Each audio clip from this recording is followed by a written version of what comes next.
It's Cougar Sports Saturday. That's caught! Touchdown! Stayed inside the boundary and gets in for 6. Cougar Sports Saturday, a presentation of KSL Sports. Richie right to the rim, driving score! He would not be denied! BYU Sports Talk by Cougar fans for Cougar fans. Sponsored by Any Hour Services, Electrical, Plumbing, Heating, and Air. Your hosts are Mitch Harper and Kyle Ireland. On Utah's legacy home of the Cougars, KSL News Radio, 102.7 FM and 1160 AM. Welcome back in KSL News Radio and KSL Sports. It's BYU Football bye week, but of course we're always talking BYU Football and the Big 12 Conference. And joining me now to talk BYU and the Big 12, I'm joined now by Ari Temkin, host on Big 12 Radio. You can catch him daily on Big 12 Today, 6 to 9 a.m. on TuneIn. Always good stuff checking in on the Big 12. I've seen Ari many a times, whether at Big 12 Media Day, Big 12 Spring Meetings. Good to chat here on Cougar Tracks. Ari, appreciate you hopping on. Yeah, and let me just say, you were one of the very few other publications at the spring meetings for the Big 12 in Orlando. So shout out to KSL.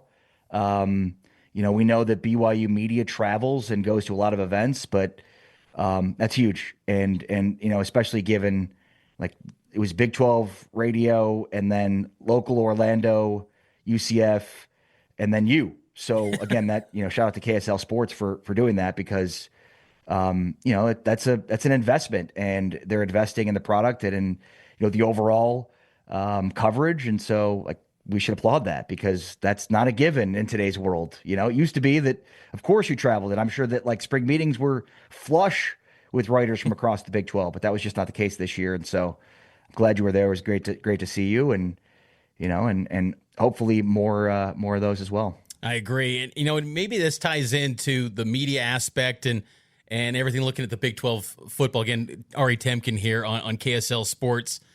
I look at the AP Top 25, and there was that viral video of a reporter out in California who kind of danced around her raising behind the AP poll. But it feels like Big 12 teams have a tighter margin for error than other leagues. ASU goes on the road in the SEC, and they instantly fall out of the poll. Why do you think that is? Why is the image of the Big 12 just there's such a thin margin for error for these teams in this league? Yeah, and Michigan has no business being in the top 25, and yet, based on recruiting rankings, that's why they've stuck there. And to your point, with Arizona State going from 12 to outside the poll is egregious. Why do I think that is? I think there's a perception bias. I think a big part of what goes into the AP voting, and especially for a preseason, is recruiting rankings. So fair or not, how much talent you have relative to the rest of the country matters. And the Big 12 is not the best conference in terms of recruiting rankings.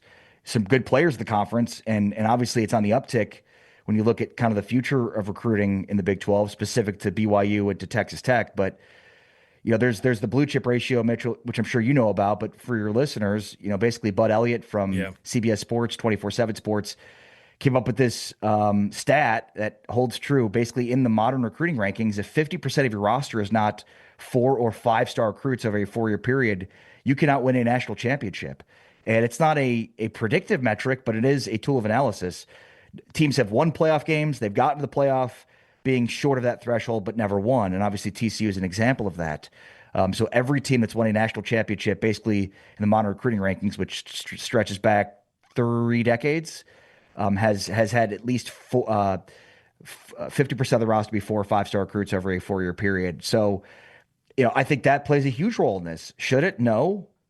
Maybe a little bit, but that's really the only reasonable explanation. That as a tiebreaker, that the AP voters and subsequently the college football playoff voters believe that the other conferences, specific SEC, Big Ten, and then some of the ACC schools that are recruiting at that level are just better based on the level of NFL talent that they have, as opposed to the NFL level of NFL talent that they have and their resume.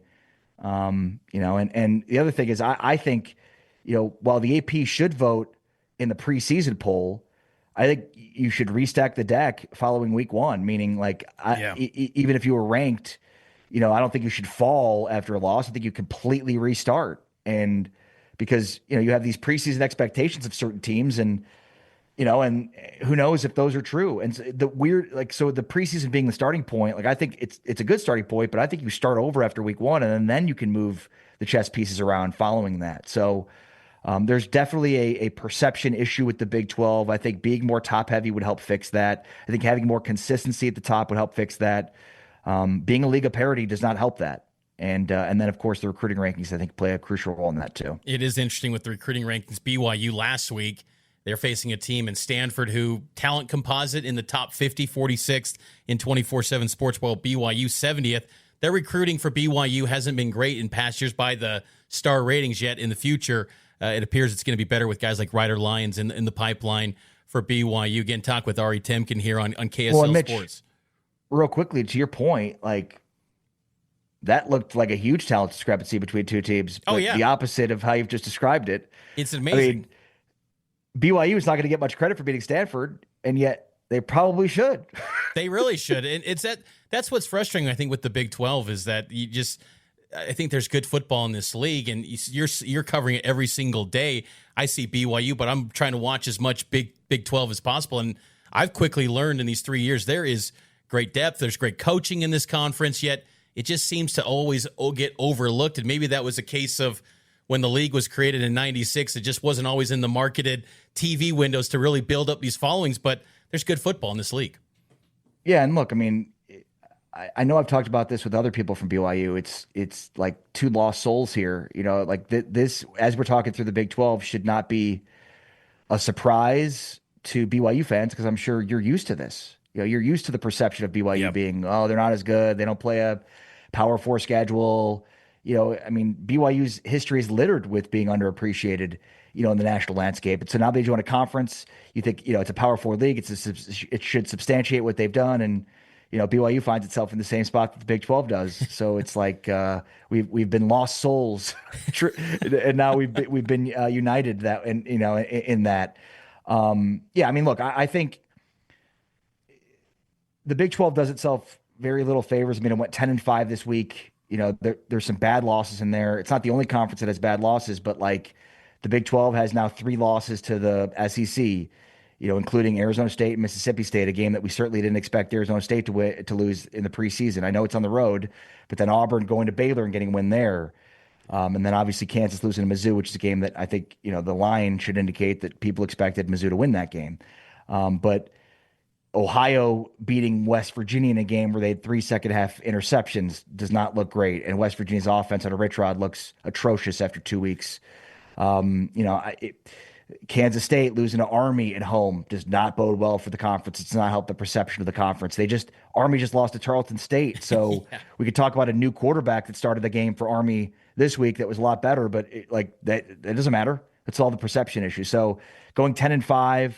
Having 2 losses to a group of 6 teams, having your last year's champion lose to a team that went, had 2 wins last year in Mississippi State does not bode well. So the problem is the Big 12 has not done itself favors. It needed to be pretty much flawless in the non-conference, and it's been pretty consistent with what we've seen. Some surprising group of 6 losses in there. We've seen that the last couple of years, and then, not playing well in the biggest games against the biggest opponents. That's Ari Temkin with Big 12 Radio. Appreciate him hopping on to talk Big 12 football with me this week, and you can listen to that full interview on the Cougar Tracks podcast feed.